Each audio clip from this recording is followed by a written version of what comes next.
and welcome to today's episode, number 115 of the Jeet Kune Do Dialogues. So as you're logging in, if you guys, I know we're a few minutes early, but we had a superb internet connection, so I thought I would take advantage of it.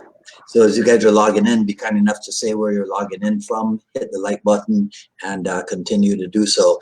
If you're catching the replay on the YouTube, when you're there, be sure to subscribe to the channel and also hit the notification bell.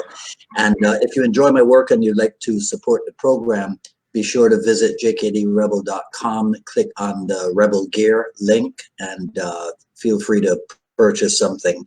But of course, the best thing you can do is to share this video and spread the word about the Jeet Kune Do Dialogues. So my dialogue partner today is another guy that I know from interactions on Facebook. And some time ago, there was a particular post in which he said something or wrote something. And I thought, I got to get this guy on the program. So Zane Isaacs, welcome to the Jeet Kune Do Dialogues. Thank you for having me, sir. My pleasure. So I don't remember exactly because I think you and I have been involved in a few Facebook discussions, but so we'll get to that. But here's what I want to do. When I started looking you up, when I visited your website, well, actually your websites, because I think there's like 3 of them, right? Championship MMA. Yeah, I think I ended up on Van Buren MMA also. Van Buren MMA. That is my website. The other 2 are not mine. I'm affiliated with those, but those are not mine per se. Oh, okay. All right, break that down for me. Gosh, I will try to summarize. Okay. About 2 years ago, I decided that I wanted to make a go of opening a martial arts gym. I was speaking with another mixed martial arts coach, with which Rodney Hitchcock, my instructor, and I, who I will from now on refer to as Rodney. That's not disrespectful. It's just because he's my best friend. I call him Rodney. Rodney and I have known Don Paul Bales is his name. We've known him for about 10 years now in the local MMA scene. Okay. I was talking with him, and long story short, we decided we had more in common than we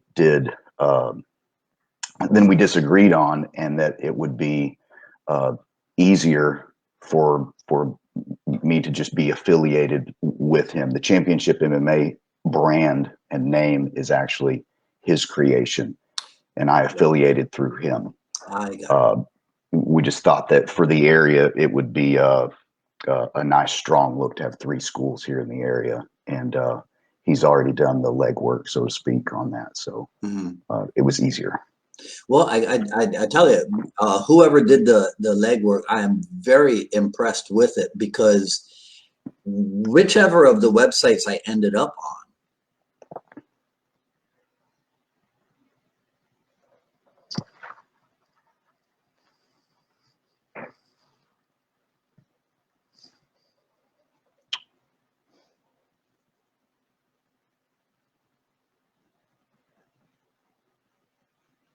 Dwight, I lost you. I don't know if you can hear me or not.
So am I on here by myself and Dwight's not on?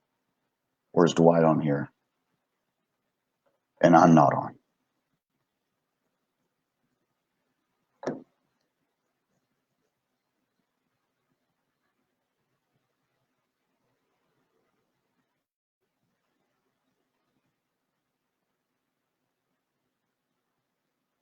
This would be a great time for me to say something crazy and not think I was live.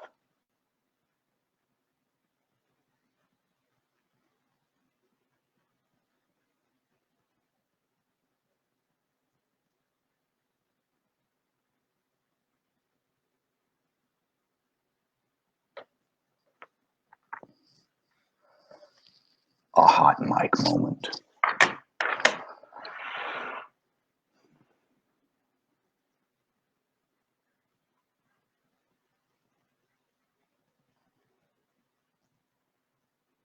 You hear me, Bob? I'm all by myself. Okay. I was about to go Bill O'Reilly.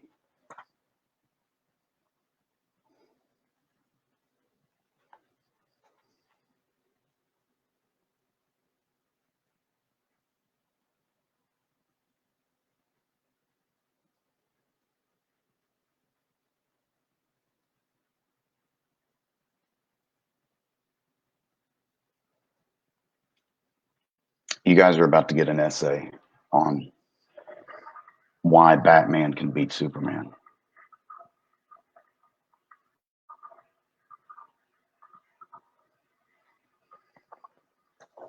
Or why Leonardo obviously beats all the rest of the Ninja Turtles. He has a sword. He has two swords. So there's the other guys. One guy's got a stick. It's not.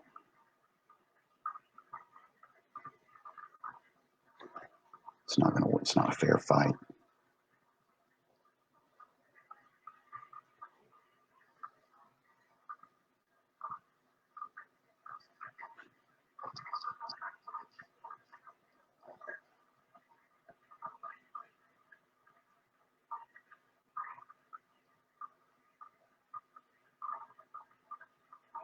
Well, Batman has the. I mean, he has the kryptonite ring. Superman gave him the kryptonite ring. So it's Okay. Are you back? I thought I'm back like a vertebrae. I thought I was always here. But No, we've been having this really, really ridiculous internet problems, and I dropped out for a few minutes there. But yeah, all right. So okay? So I'll tell you what. I hope all of what I missed got recorded. I mostly just sat here and picked my nose, thinking I was not on camera. Yeah. So hey, everybody, I apologize for that. And as a matter of fact, let me do this. I'm going to send you my number so that. Whoops, I'm sending you the wrong number. But if anything, if this happens again, you can just get in touch with me and we'll work something else out. But I apologize for that, guys. So I think we got punished for starting early. That's what it is. Sooners. Yeah. So listen. All right. So tell me well. So now I don't know if I use the right photographs in the postcard. Did I? I saw some photographs that were all of me and they were relevant. So. Okay. All right. Okay.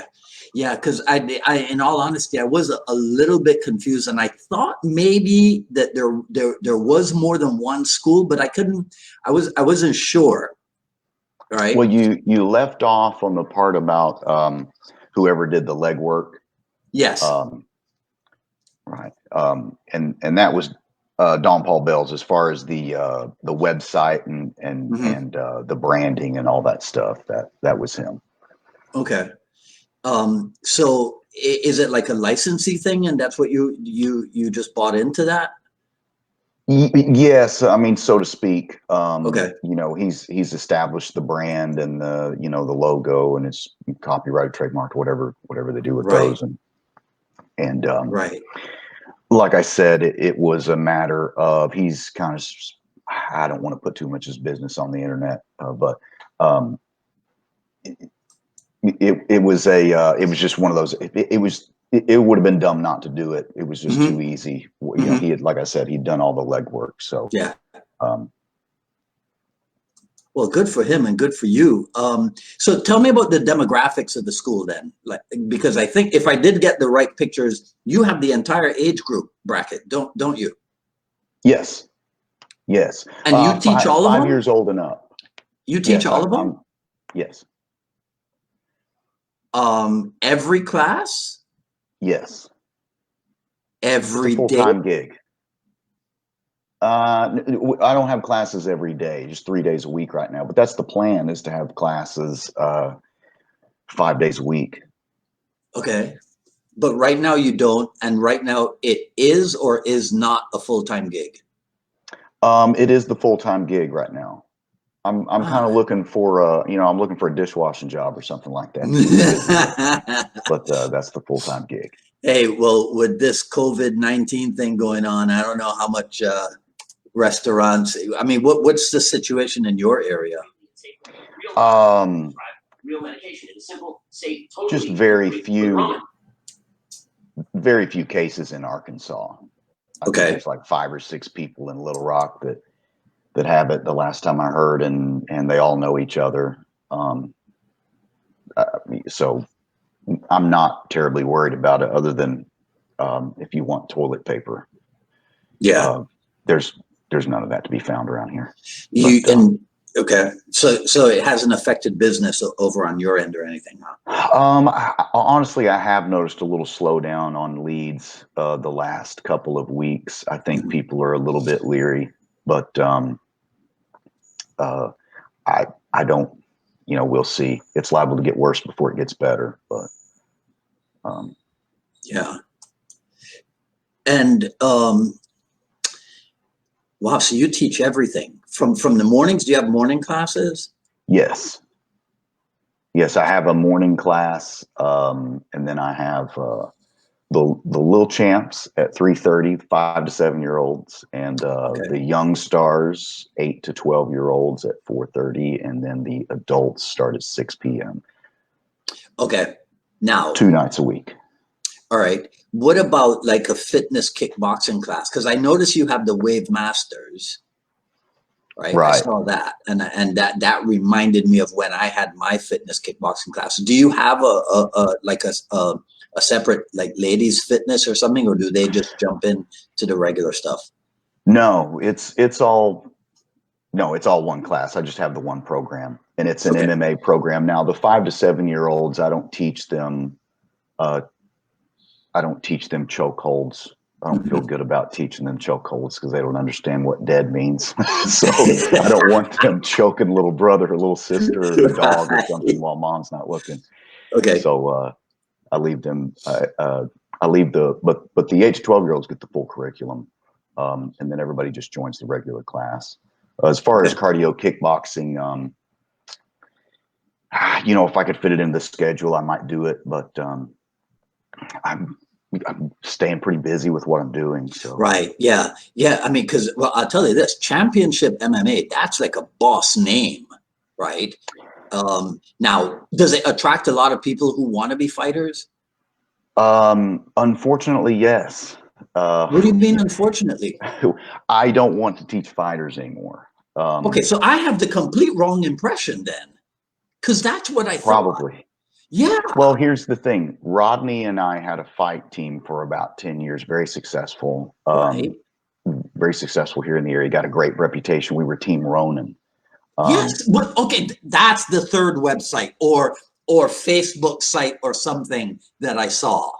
right. Yeah.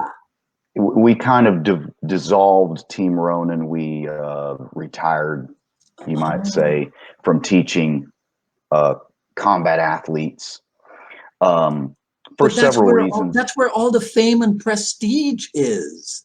That's not really what I meant it for. You know, there for a while, it was pretty cool to turn on the DVR when I got home from a fight and see my bald head shining in the corner. Yeah. You know, and to see my guys do work in there. Yeah.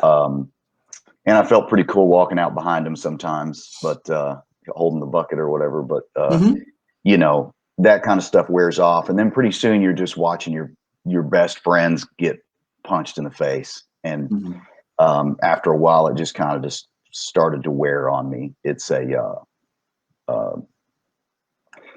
it just got tough to do after a while. You know, you grow close to these guys. They're like brothers, or you know, they're like little brothers to you, and then you get it to watch them go in there and get smashed in the face, and just didn't want to do it anymore. Yeah. Well, 10 years. I mean, you gave it a good run. Then, if you know, if you yes, a lot of years. great experience, man. I don't regret a day of it, because there was so much learning that came from it, from the training for it, and from the you know, there was so much to learn from it. But we've pretty much retired from that, and Championship MMA, modern martial arts is what we call it. Of course, the term MMA draws people who are interested in mixed martial arts. Yes. But I turn away all the fighters when they come in. I just tell them, you know, there's plenty of other fight gyms in the area. I specialize in just teaching kids and what I refer to as regular adults who just want, you know, fitness, self-defense, and stuff like that. Yeah. Now, well, okay. So I just thought of like 3 extra questions here. So let's do this. The all 10 years being a coach of Team Ronin, that is what informs your opinions when you get involved in these Facebook discussions about fighting and what have you. You know what I'm talking about, right? Probably. Yeah. I don't remember everything I say. I try not to even think about it before I say it. But I'm sorry. I just got to. Okay. I got a brief report there that we'd lost audio, but everything's yeah. I think we're good now. Okay. It's not the only thing that informs my opinion. I've got some juvenile corrections experience. Rodney and I both. A lot of juvenile corrections experience, good old fashioned fist fight experience. You know, I was a very, very tiny kid, and I had the same mouth then that I do now. So, some good old fist fight experience. And I always tell people I was in a lot of fights as a kid. I'm not bragging because I lost all of them, but, you know, a lot of experience gained through that. Okay. And now what you teach at Zane Isaac's Championship MMA, what you teach comes from where? Give me the insight into your background. Well, you know, the bulk of my striking background is in long Jeet Kune Do. You know, and that's through Rodney. Yes, sir. Through Rodney. Okay, so, now, Rodney's is he going to be pissed at me that I brought you on before he came on? No, I don't think so. No, he's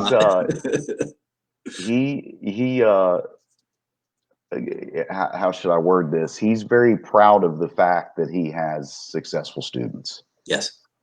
So, no, not at all. I was going to make another point, but I forgot what it was. So that's okay. I do that all the time.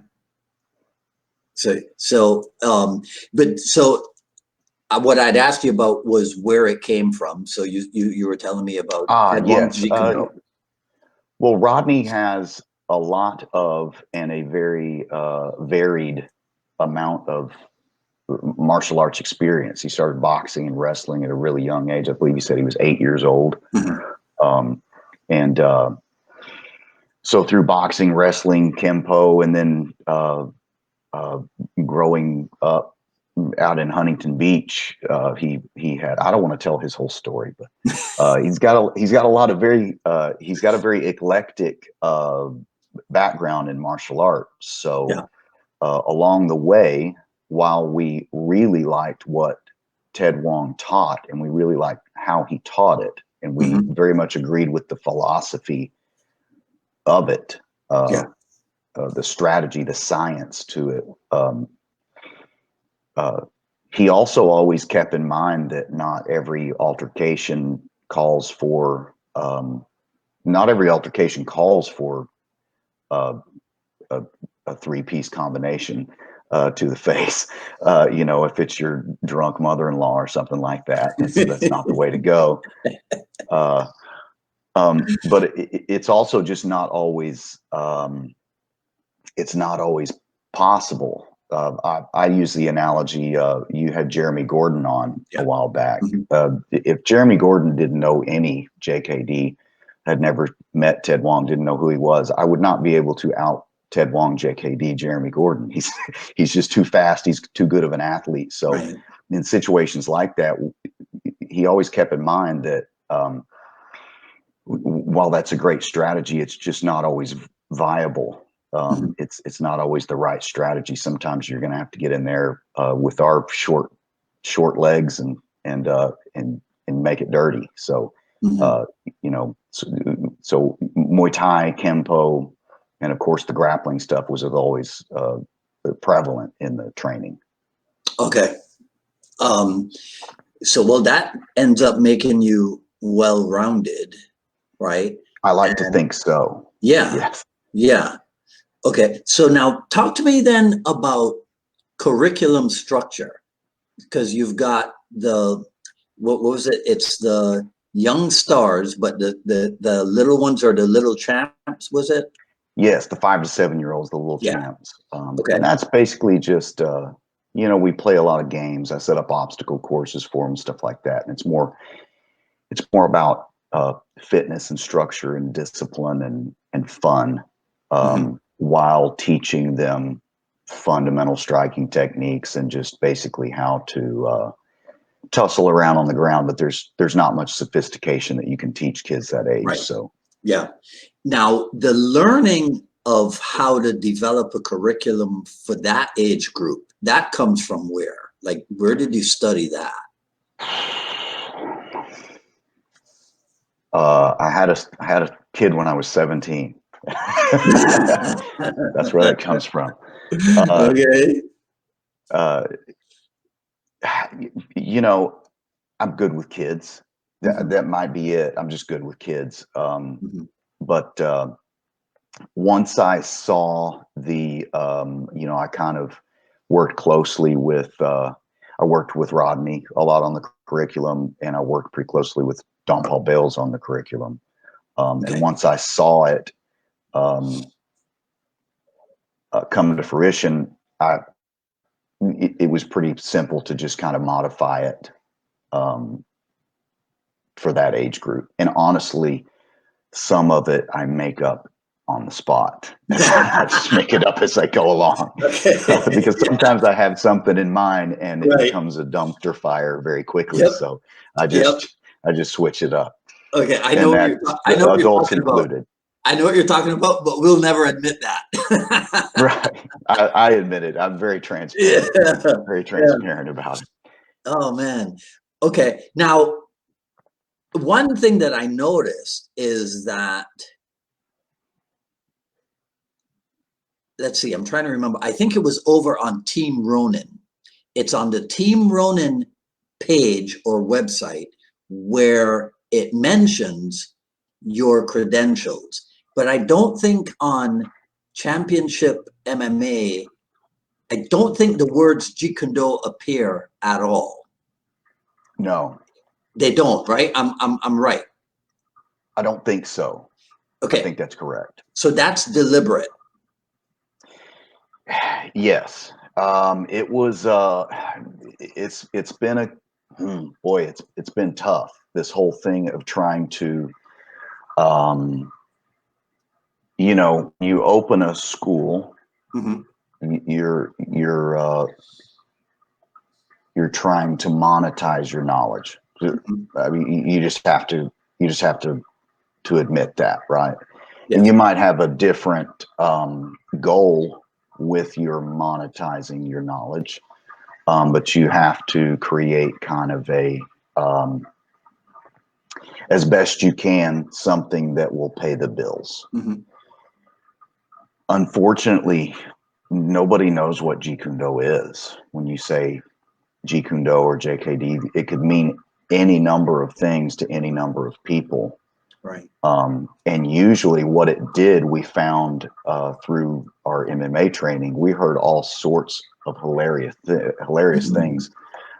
People's opinions about what we might look like or what we might use. I think one person was, you'd have to ask Rodney about this. I believe the guy said, Jeet Kune Do is just a philosophy. It's not, there's no fighting techniques to it. So don't worry about it. Cause somebody was saying something like, man, these guys know Jeet Kune Do.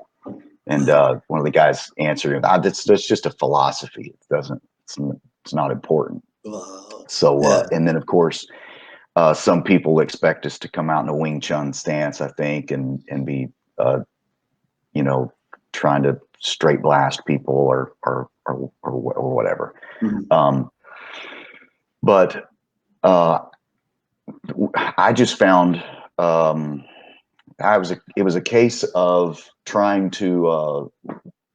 Some old author said something about murdering your darlings, right? When you go back through and kind of edit your work, as he was writing his books, I was trying to do something between that and throw the baby out with the bathwater, to throw a few cliches or whatever around. But it's finding that sweet spot between taking something like Jeet Kune Do, which I was a little afraid of trying to go live with it, so to speak, and like, hey, everybody, Jeet Kune Do, come get it. Nobody knows what it is, so I didn't know that it was commercially viable. Yeah. Maybe it is. Some people out there make great money with it. I didn't know if I could or not. Mm-hmm. I did know that MMA, mixed martial arts, everybody knows what that is. And at the end of the day, I'm an MMA coach. I'm a Jeet Kune Do man, very much, but I'm a martial artist first, to be clear. But I'm an MMA coach, so it was a pretty linear, tough decision. It was a tough decision to kind of decide to omit the Jeet Kune Do stuff because I thought it would just confuse people. Okay, I get it. I like to engage in the fantasy of imagine if I do too. Let's do it. Yeah, you know, I'm into it. Yeah. So imagine if you say to the average person MMA, they know what it is. Imagine the world where you say JKD, they go, oh yeah, I know what that is. Imagine if there was what it is, because there's so many different things that it is. You know, you've got the old, the original, and I am the worst, to be clear, I am the worst JKD nerd on the planet. I don't know any history. I don't know any quotes. I own one Jeet Kune Do book. Yeah. It's The Straight Lead by Terry Tom. I don't even own any Bruce Lee books. Okay, I'm the worst nerd ever. I like punching things. Okay, that's what I'm into. Yeah. So I will leave all of the Bruce Lee quotes and philosophy and stuff to everybody else. I'm a complete failure on that. But I highly recommend you get her second book. I know of it, and I would like to own it. Yeah, I highly recommend you get that. It's phenomenal. It really is. It's a work of art. Really? And yeah. I have more than one Jeet Kune Do book. I suspected that. I think any JKD man or JKD Bruce Lee nerd worth his salt should have several. I have none. So the rewording of the acronym, right, to modern martial arts, did that alleviate any mental pressure? Well, to be clear, and again, I don't want to put too much of his business out on the internet, but that was not my doing. That was not my idea. That was Don Paul Bale's idea.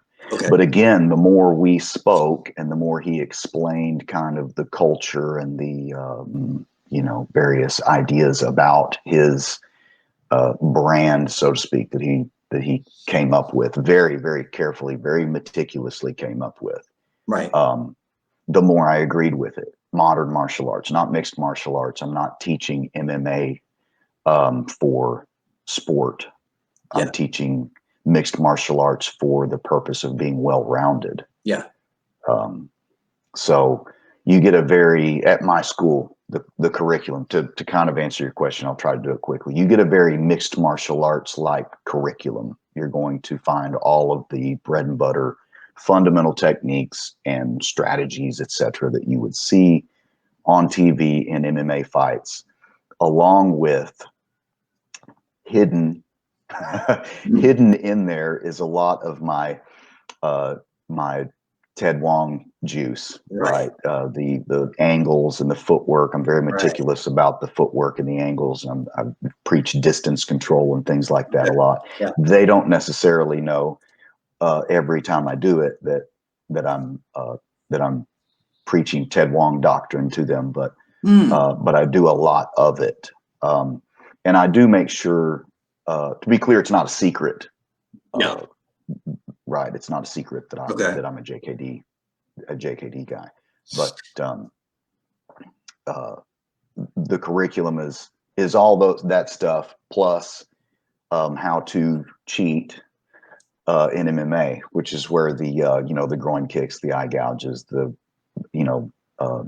I literally have a very common technique that I teach that's not illegal in MMA that's called the ear rip. So there's a lot of good old fashioned dirty fighting in there. Right. But yeah. I believe, as far as my self defense philosophy, I believe it should be based in things that we have empirical evidence that it works, which is MMA type training. Yeah. Right. I think fitness should play a lot bigger role than it typically does for a lot of martial artists. Yeah. So, okay. So I think it was Burt Richardson who kind of drove home the point that one of the secrets to training realistically is to train like an athlete, is to train like a fighter. Absolutely. It was very clear very early on in the UFC that the guy who was more fit was almost certainly more likely to win, no matter what he did or didn't know. Yeah. Yeah. So if you really want to get better at self-defense, I've been saying this for years, you need to master a technique called the 100-meter dash. That's, for me at my age now, it's more like the 40-yard dash. I literally tore my calf the last time I did a 40-yard dash. So I'm back to fighting. I'm back to fist fighting. I can't sprint away anymore. Apparently that's been made clear. Right. Yeah. So, yeah. So Bruce Lee was onto something when he said you have no business being in Jeet Kune Do if you're not training to be fit, huh? Absolutely. Yeah. Boy, so many people like to skip over that verse of the gospel, don't they? If you can't bust out 20 to 50 squats, push-ups, and sit-ups back to back with no rest, man, just get on out of here. I don't want to hear what you have to say. Right. Yeah. Sorry. No offense, but no, I'm with you. I'm with you. My good friend and senior, Cass Magda, he told me a story about Ted Wong still doing road work and what have you. And he was like, Ted, what? And Ted was like, Bruce Lee was the standard. I'm just trying to keep up. Yes. Yeah. Ted Wong was always very fit, always very capable up until just the last few years of his life where he started to have some health issues. He started to tear muscles here and there, and he started to have, his knees started giving him trouble and stuff like that. But he was the fittest guy in the room up until that point. Yeah. He hit the hardest. He moved the fastest by by far. Yeah.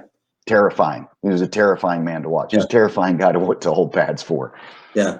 I'll never admit this publicly, right? So nobody will hear me say this. Absolutely not. And definitely Bob Landers will not hear me say this, but ever since I started doing these Jeet Kune Do dialogues, I really have my appreciation for what Ted Wong brought to the art has really been increased.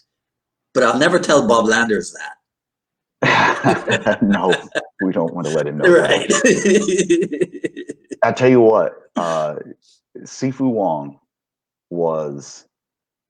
had a surprising for people who never trained with him. I think they would be very surprised at how much real fight wisdom he had. Mm-hmm. He was very intuitive. He used to tell us a lot of Ted Wong students used to get mad at Rodney for this grappling stuff that we were doing. Yeah. Ted Wong told us to do it. You know, Ted Wong told us to do it. He encouraged us to do it. He used to tell people, if you really want to learn how to fight, if you really want to know how to defend yourself, you need to learn to grapple. Mm-hmm. You need to learn to grapple. You need to learn to, and to be clear, you know, Ted, a lot of our grappling, anti-grappling, right. I was going to ask stuff that we do came directly from Ted. Literally, the techniques and strategies and stuff. Literally, some of the actual techniques came from Ted Wong. Mm-hmm. But he was very clear in telling us, in order to learn to defend grappling, you have to grapple. Right. You need to get in there and grapple. You need to learn to do that. Yeah. So we took it to heart. Well, I mean, that's so. What you just said there reminded me of this, because this might have been one of the Facebook discussions that we got into. The whole thing about Bruce Lee. Well, he has no fight record, so why should we listen to him when it comes to fighting? I'm pretty sure Ted Wong doesn't have a fight record either. No. Did I say that? Sounds no. like something I might say just to be a jerk. I don't know. Sometimes I'm just a troll. Just see what happens. Just throw something out there, see what happens. Yeah, with my increased presence in social media, I forgot that there are people whose job it is to troll others. I forgot about that, and that's a thing. Yeah, sometimes I'm too logical, and I figure if somebody says something, this is exactly what they mean, and whatever. But yeah, I couldn't find the exact post that you and I were, but here's what I did find. Okay, I think you contributed to this. If not, I'll just ask you for your question now. Given the strong JKD connection to MMA fighters, why doesn't JKD have a better reputation in the MMA community? Read the first part of that sentence again. Okay. The strong, given the strong JKD connection to MMA fighters, because where this comes from, it was a thing on Facebook, and then people just started cranking out name after name after name of fighter who has a JKD connection, up to and including Conor McGregor and his time in Straight Blast, which, as you probably know, is Matt Thornton's baby, the name taken from the Jeet Kune Do technique because of Matt's involvement with like Paul Vunak and Tom Cruise and what have you. So that's where it came from. And then Greg Nelson chimed in. Eric Paulson, people talked about Eric Paulson's what. So people were able to name all these MMA fighters who do actually have Jeet Kune Do backgrounds. Right. So that's the first part. So then the second part is, given that strong connection, why doesn't JKD have a better reputation in the MMA world? It's a good question. Maybe people just have bad memories, short memories, you know. Mm-hmm. I go back and forth between defending Jeet Kune Do to MMA goons and defending MMA to JKD goons.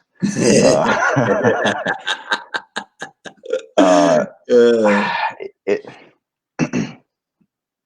you know, it's an interesting question. I don't know if I have a very nuanced opinion about it.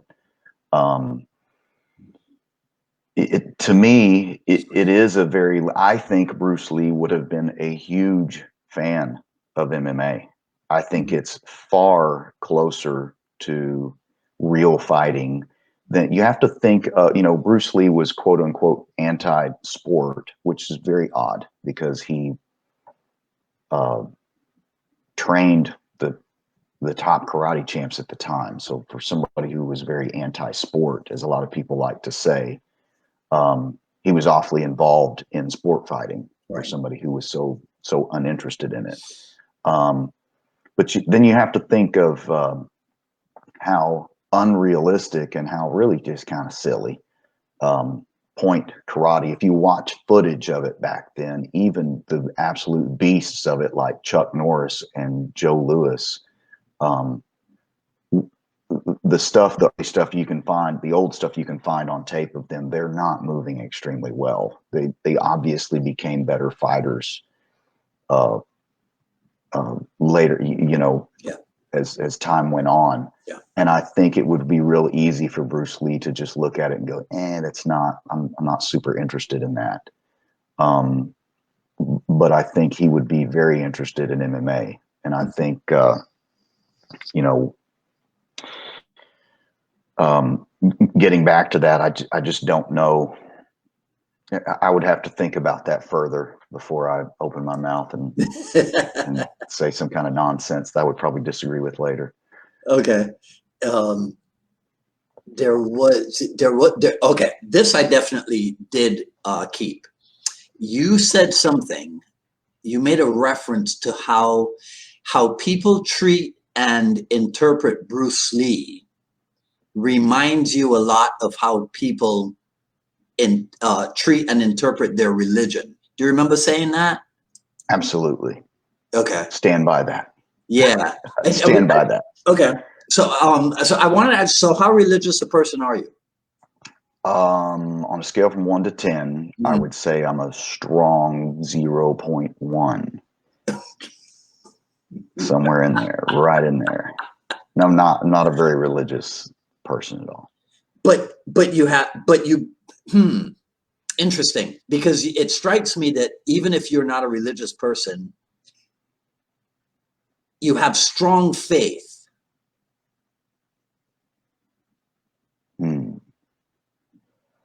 In what? Well, that's what I was going to ask you. See, I was going to see if you agree with me that you do have strong faith. And then it just seems to me that you're here's what I mean by strong faith, right? That you're a dedicated person.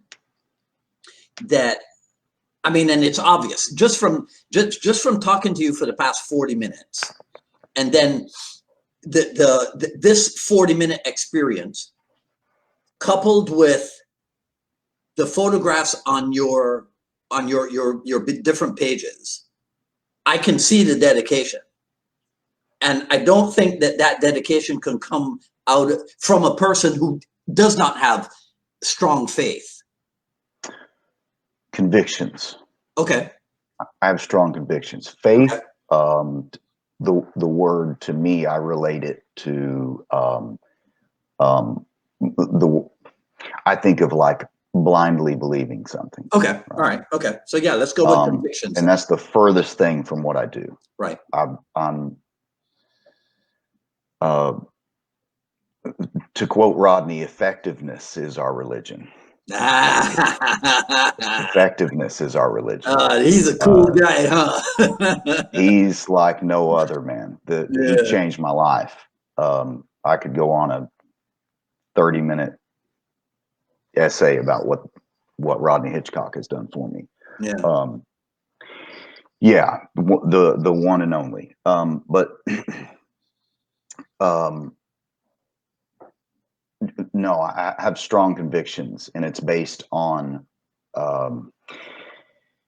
I just really try to find the truth in combat. There's one of my.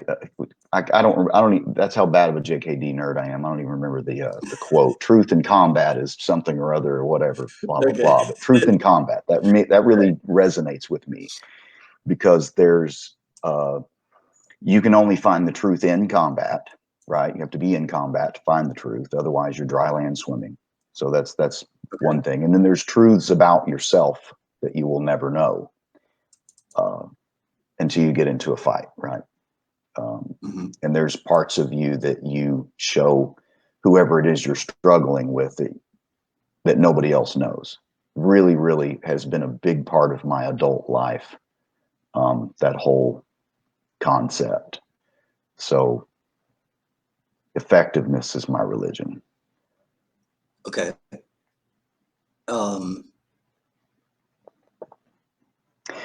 Back to the yes, go ahead. So how does that translate then into the approach that you use as an instructor?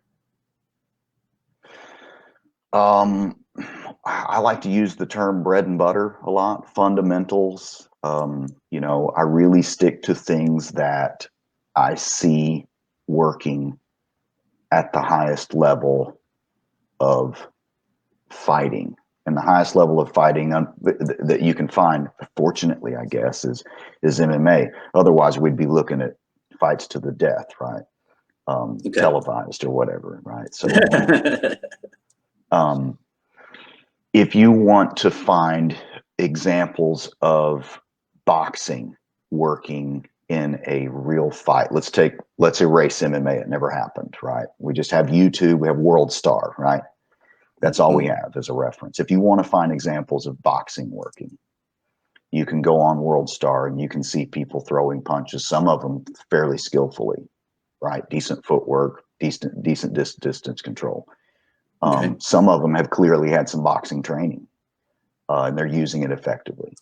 Same with, say, Muay Thai, karate, or something like that. There's some people out there, you can find videos of people in street fights or whatever using kicking techniques with a fair amount of effectiveness. Same with wrestling, taking people down, picking them up, slamming them, getting on top of them, staying on top of them, holding them down. Brazilian Jiu-Jitsu. You can find videos out there of people choking each other, et cetera, et cetera.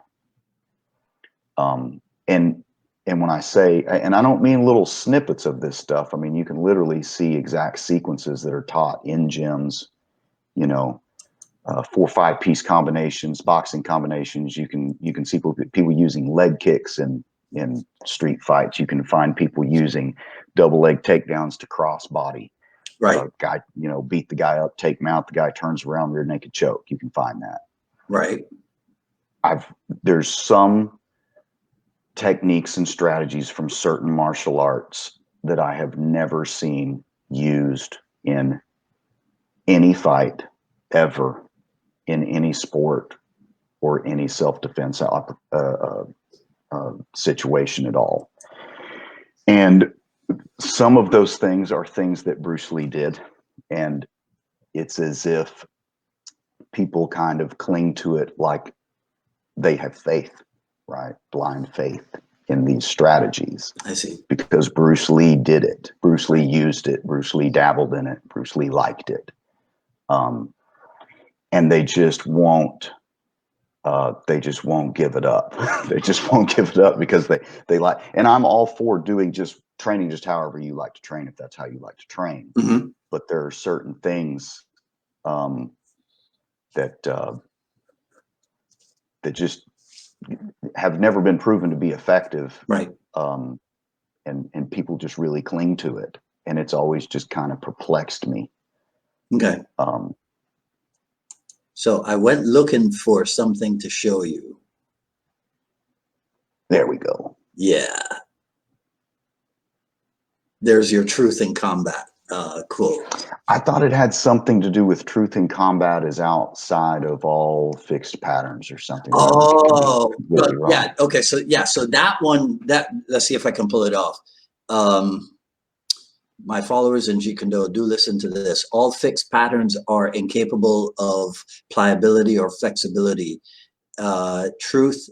I don't know if he says truth in combat. I'll try to find it.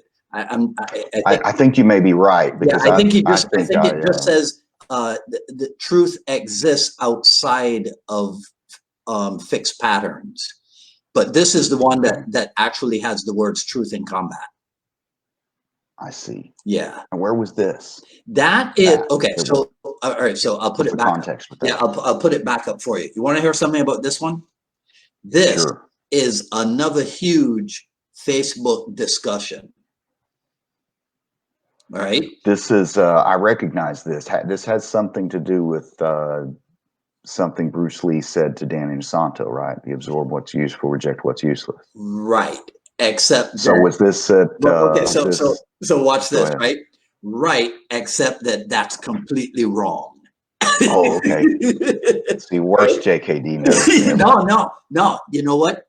Don't be, because 97% of the world believes that Bruce Lee said, absorb what is useful. And he never did. I even believed it at one point. Okay. Until, and to me, this is one of the fascinating things about Jeet Kune Do. And I think that somebody like Sifu Ted Wong is an example of this. And here's what I mean. The more time that Ted Wong spent in refinement of the fundamentals and the basics, the more he discovered. Am I onto something? Absolutely. Yes. Okay. See, that's what, to me, that's part of what this is about. You see, so as I spent more time talking to different people, I discovered that a lot of what we think is Jeet Kune Do actually is not. And a lot of what we thought did happen actually did not happen. So this is an example of that. So this is actually a Dan Inosanto thing. That's what I was going to guess. Yeah, it's a Dan Inosanto thing. So this is not, so I used to think that this was a sign that hung at Bruce Lee's Chinatown school. It never did. Inosanto had this made, and it hung in the Kali Academy. But the Bruce Lee connection is that it was something that he wrote in it. So okay, let me get it right. The origin of the sayings is from Mao Zedong. That's actually where it comes from. And so then I think I'm not sure if Inosanto, I think, okay, let me try. So that's where the sayings comes from. So long story short, Inosanto heard it and he thought, well, that's like JKD.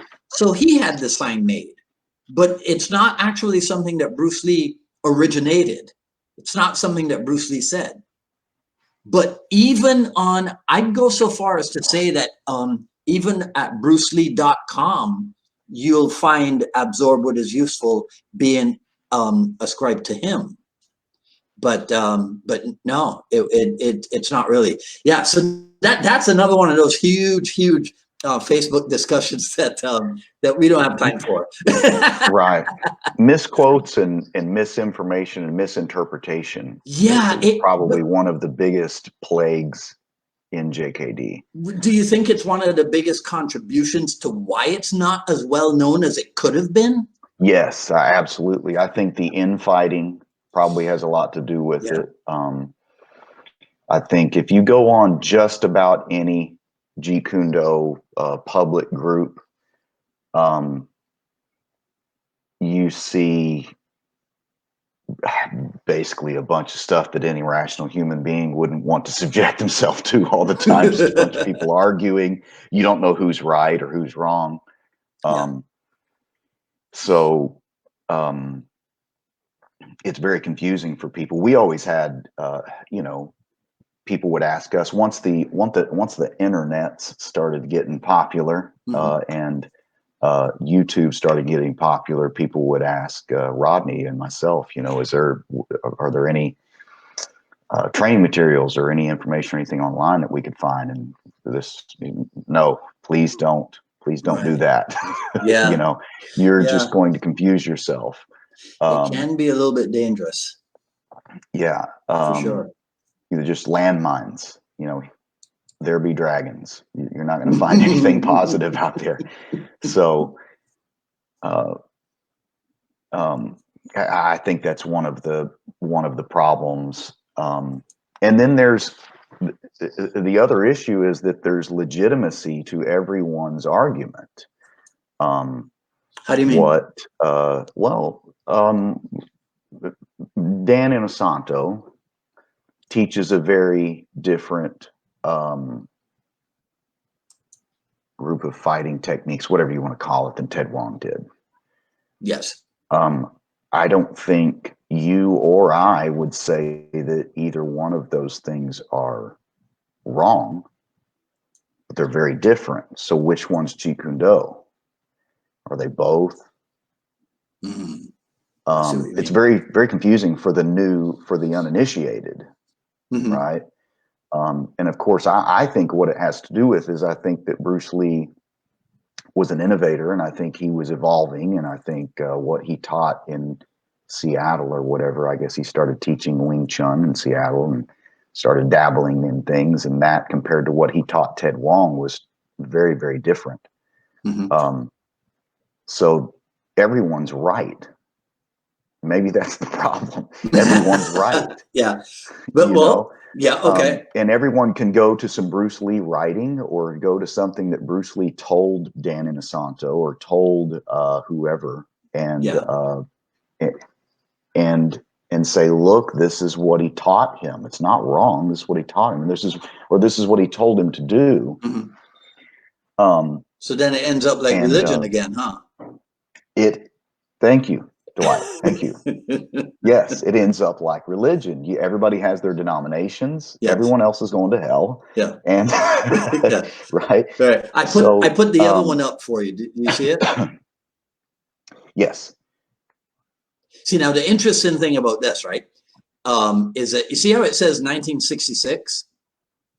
Yes. Now, the Jeet Kune Do nerds know that it was on June 9th or July 9th of 1967 that Jeet Kune Do actually officially became a thing. So I've always asked myself, well, how come this says 1966 if Bruce Lee came up with Jeet Kune Do in 1967? And then I was told, oh, well, Bruce Lee didn't have this sign made. Somebody else had it made, and they just got the date wrong. Okay.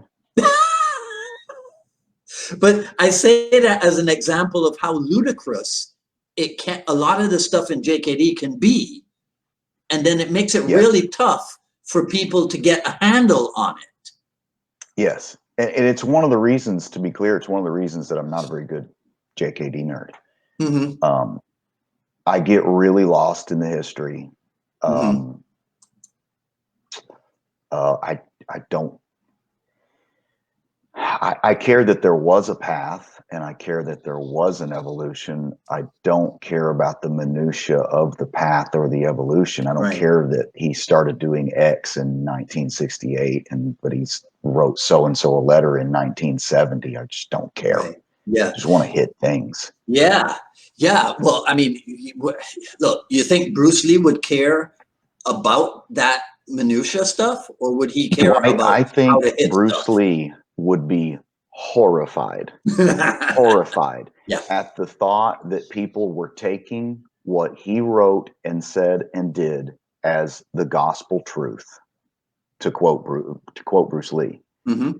And to think that I've literally had people tell me, well, I guess you know better than Bruce Lee because, this is what Bruce Lee said or did at the time, and he wasn't doing X, Y, and Z. The man was 33 years old. Yeah. He was an absolute genius, way, way ahead of his time. What he did for martial arts in general hasn't been done since. He he made a huge difference culturally. He made a huge difference in what everybody thought fighting was, and what everybody thought martial arts was, and what the human body was even capable of. Mm-hmm. What the human body was capable of looking like. But he was 33 years old. Yeah. Imagine being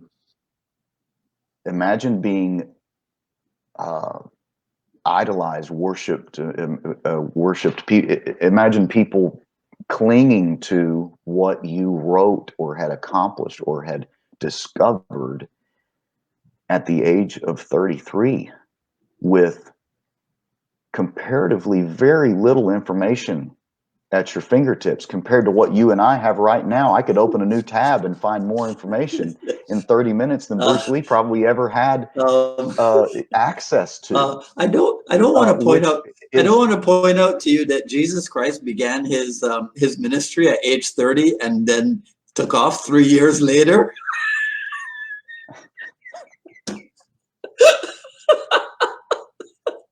I'm the worst Jesus nerd too.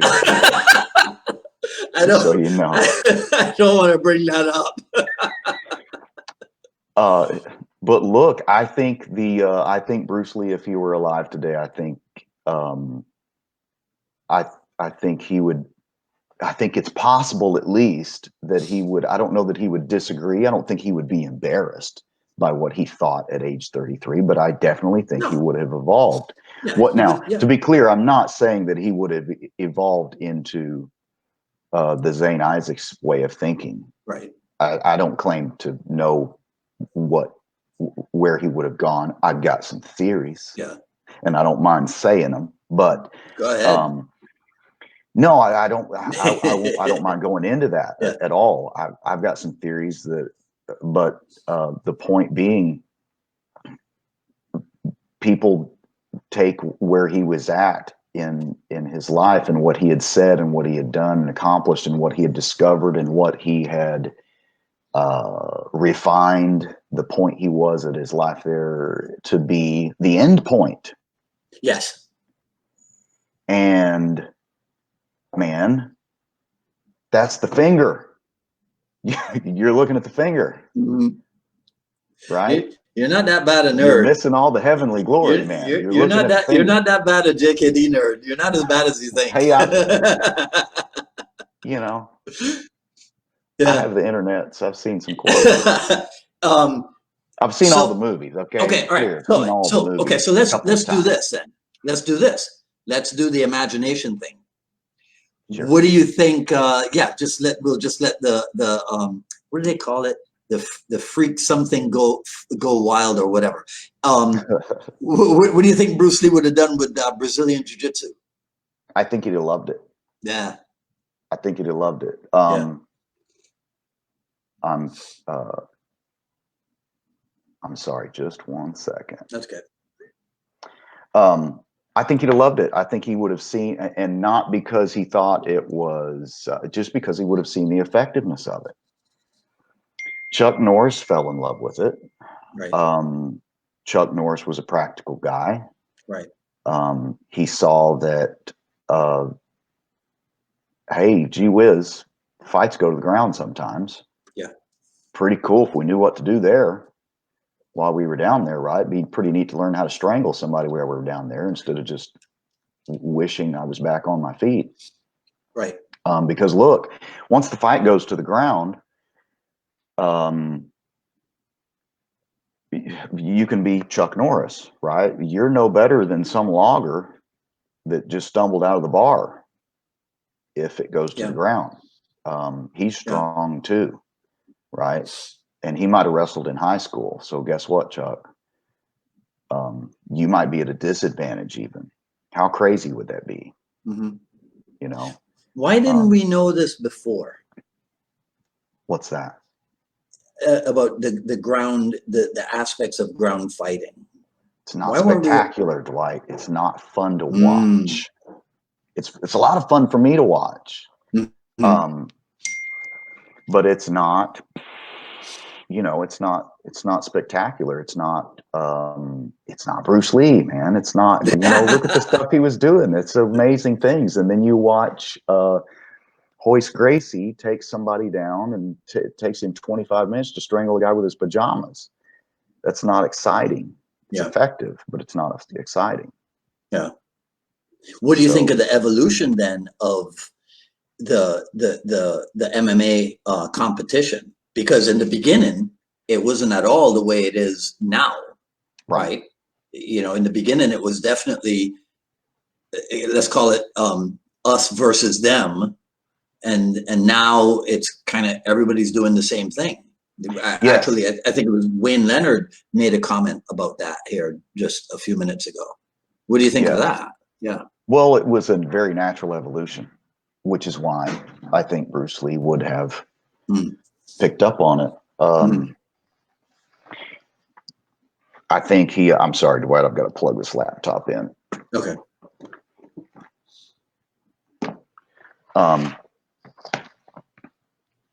It was a very natural evolution. All the strikers were being strangled.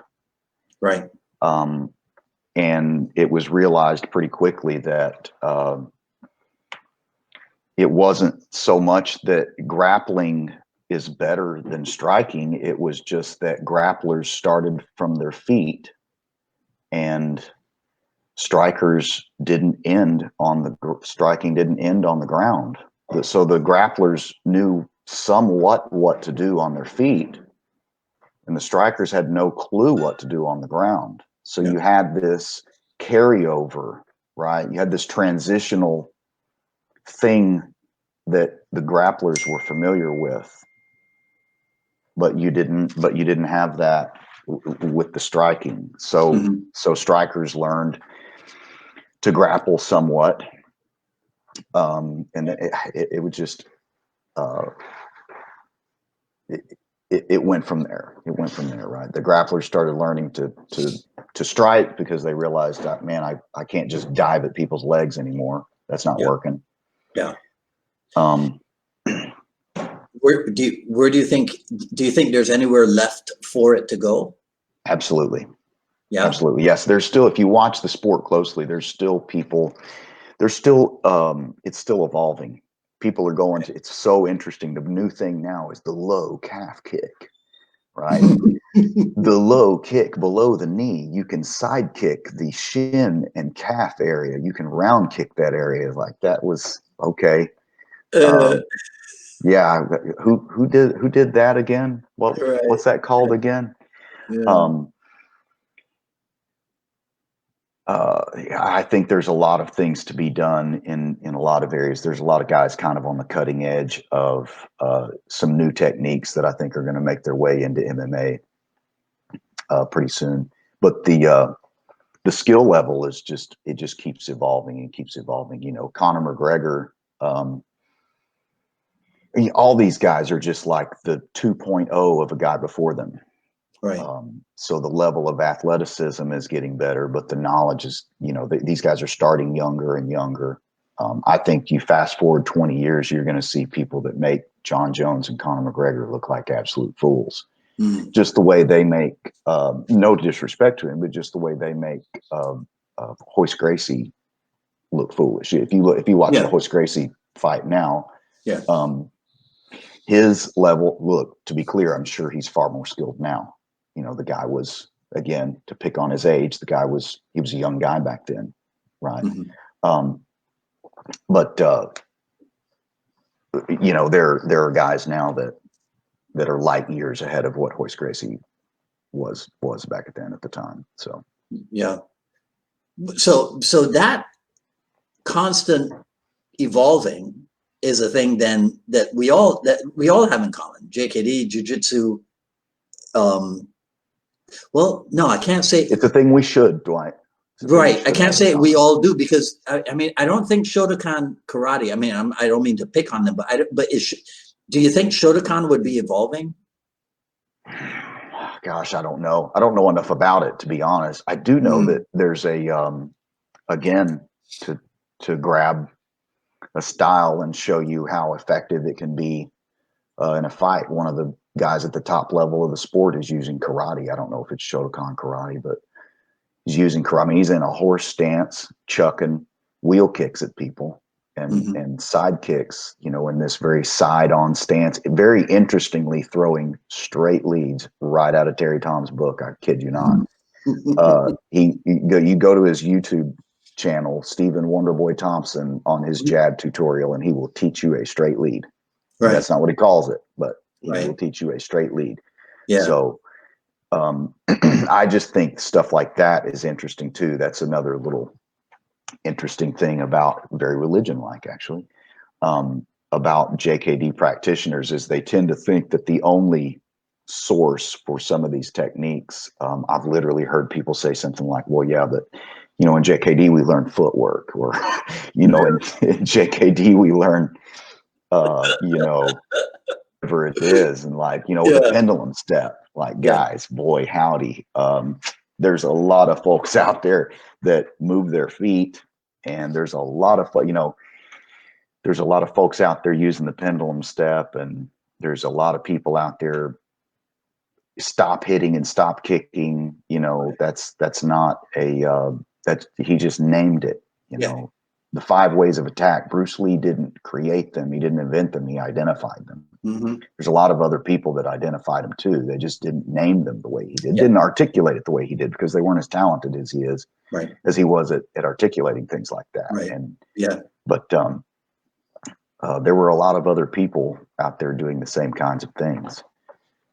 All right. So I just realized we've been on here for over an hour now. I wanted to. There was this other thing that I saw that you wrote. You said the very thing Lee was fighting against, dry land swimming and the too dangerous for competition or sparring, has invaded JKD as successfully as it ever did the classical martial arts. Do you remember saying that? Yes. No, but yes, it sounds exactly like something I would say. Yeah, I mean, no, because when you were talking about, you know, when you said, you know, quite adamantly that you think he would have loved Brazilian Jiu-Jitsu, I think it's the same way he felt about boxing, huh? He saw the efficacy, the practicality of boxing, so he adopted it. And to be clear, it was a sport with tons of rules, right? Again, for a guy who everyone who is not a fan of MMA for whatever reason, I think it has a lot to do with sweat. I'm just going to go on record. Boom, dropped it. I think it has a lot to do with sweat. Okay, but everyone who's not into sport fighting in general, you know, they talk about how disdainful Bruce Lee was of sports. JKD, as Ted Wong taught it, is made up of 2 sports. 2 sports with a lot of rules, guys. You know, yeah, but what I was referring to with that is there are a lot of people that, you know, spend most of their time finger jabbing pieces of paper that they have taped up somewhere in a doorway or something like that, and talking about groin kicks and things like that, and training that stuff and talking about that stuff as if no one else knows where the eyes are, or as if no one else has ever kicked a groin, or that no one else knows how to defend such a thing, right? I mean, those are very viable techniques if they are pulled off. But I've kicked groins, and I've been kicked in the groins, and sometimes it's devastating, and sometimes it's just not. For whatever reason, it just doesn't quite land like it's supposed to, and it's just not.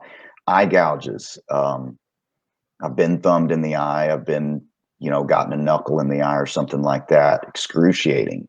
Your eye, you know, you get one eye, the other one closes, and you're done. You end up with black eyes and cuts all over your forehead. Can confirm. But you're talking about fighting is a thing where you try to take your fist and put it on somebody's chin. Oftentimes you struggle to do that. So now I'm going to take a smaller weapon, right? And I'm going to stick it in a smaller target while they're trying to beat my brains out. Yes. I'm not saying it's not effective if it lands. I'm just saying that as a strategy, right? I would never try to gouge someone's eyes. I would never try to finger jab somebody if I could punch them in the face. Right. To be clear, I would rather finger jab somebody than punch them in the face. But you know, there's a saying about, you know, bird in hand better than two in the bush, right? If I can for sure punch you in the jaw, and I don't know if I can gouge you in the eye, I'm going to punch you in the jaw. Yeah. Groin kicks, good stuff, but people again act as if you're going to like Patrick Swayze some guy in the knee or the groin or something, and they're going to fall down and cry or whatever. And it just doesn't happen that way. How then in training your people do you present that, let's call it obstacle? Because like you just said, you're talking about kicking somebody in the groin and finger jabbing in the eye when they're trying to tear your head off. So how do you recreate in a training environment that aspect of the attitude of somebody who's trying to tear your head off?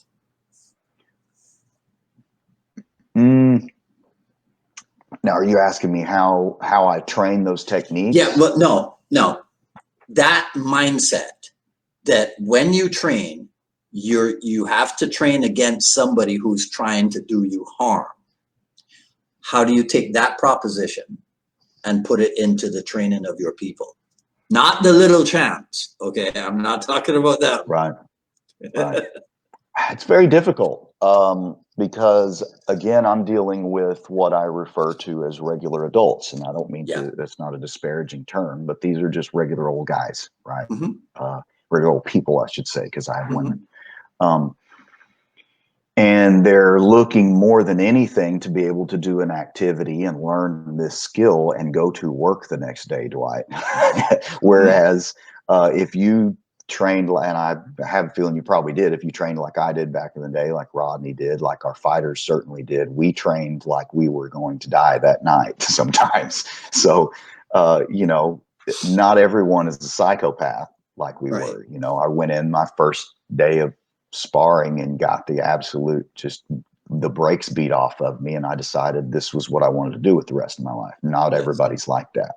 Yeah. So it's a very delicate balance between training realistically and training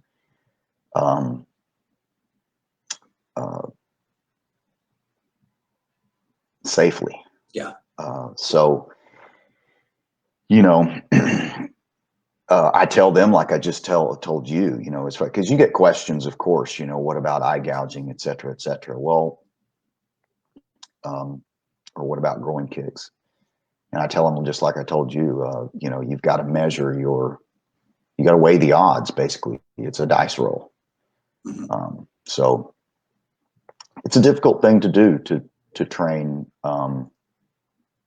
people for this stuff, but also take their health into account. And that's not something that, I think that's something that more and more people are. I just had somebody online not long ago tell me that I was not teaching the martial arts ways because, and I quote, "You're teaching them to train without getting hurt." So, yeah, I told him, I told a guy I would not let him come into my gym and spar and teach. I didn't know the guy from Adam. Right. No, I don't do that. And he said, you know, why won't you allow that? And I was like, well, I don't know who you are. So I'm protecting my people. And he told me that I was, sorry to get off on a rant, but it's a difficult thing to do. You're trying to protect your students. Yeah. From themselves, oftentimes. Yeah. So, I hope I'm answering your question. Did I nail it, or did I Did I miss it? Your exact question. I don't know if I understood quite what you were asking me.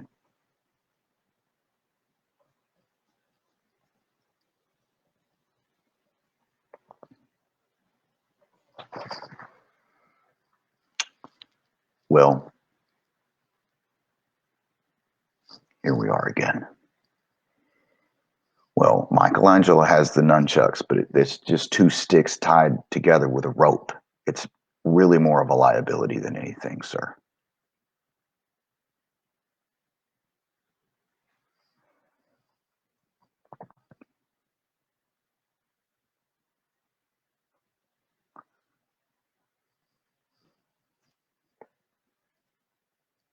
And Raphael has the sai things, and from what I remember, the sai, they're not even sharp, except on the end. So he's got two of those, not sharp. You can't cut anything with them.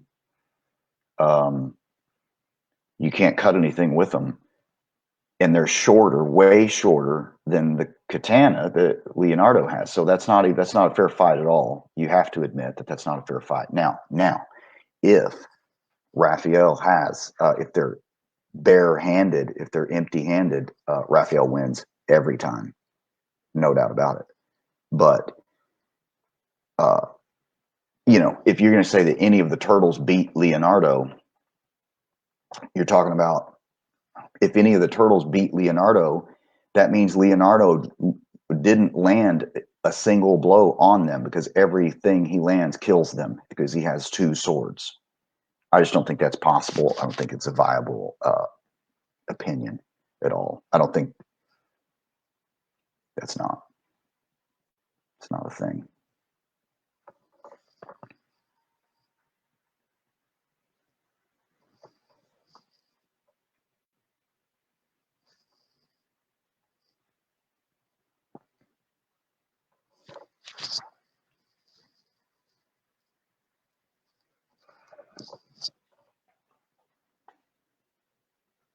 So Batman has the kryptonite ring. He has the kryptonite ring, first of all. But secondly,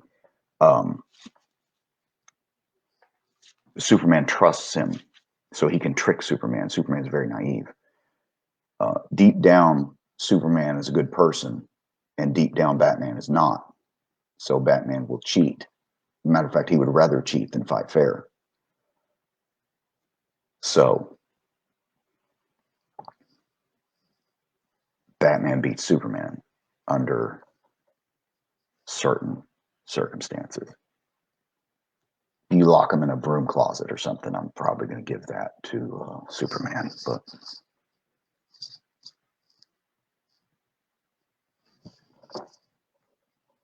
because heat vision, lasers coming out of your eyes, everything he looks at catches fire. That's difficult. Anyone with heat vision beats anyone without heat vision, generally speaking, unless the person without heat vision is Batman.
So just to be clear, the audio, everything is, all this stuff is still working. I'm just afraid to say something really stupid, so I'm just going to sit here and be quiet.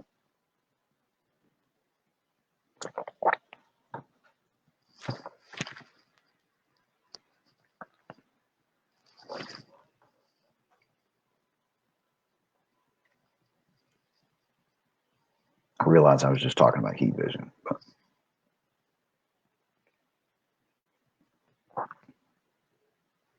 You have to admit that's a valid point, though. Everything he looks at. Imagine if he looks at you, you lose.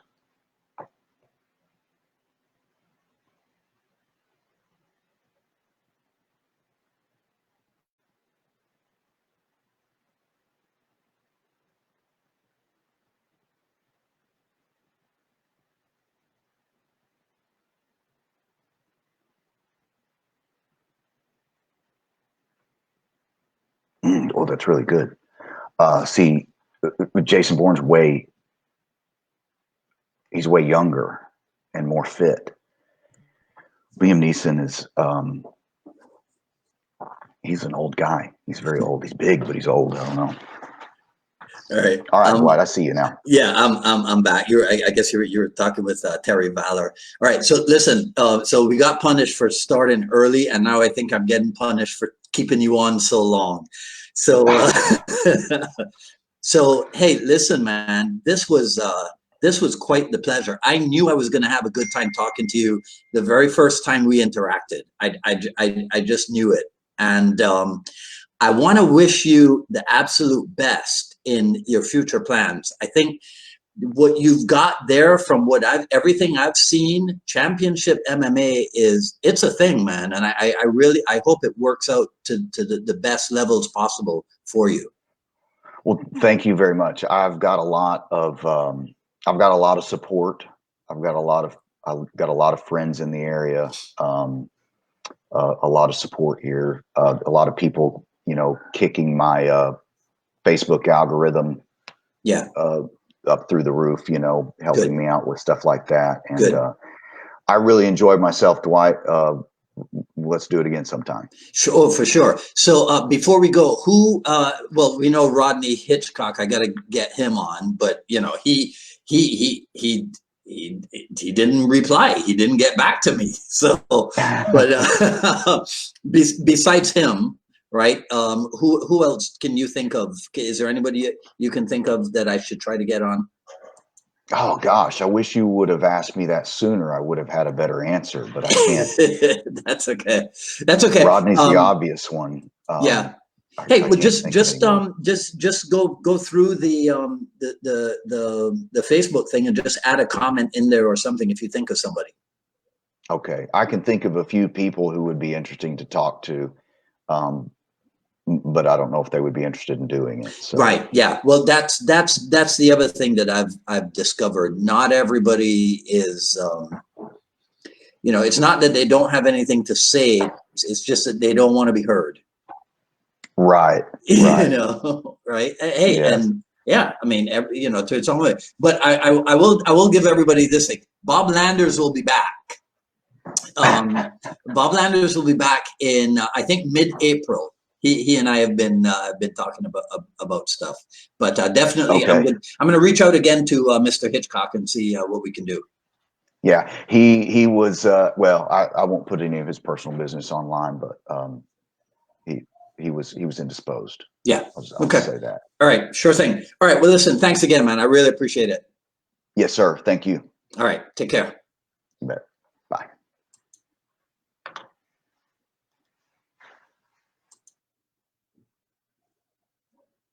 All right. Thanks for hanging out with us, people. That was Zane Isaac's episode 115. You can find him online at Zane Isaac's Championship. I'll put it in the. I'll put a link in the final edit video over on the YouTube.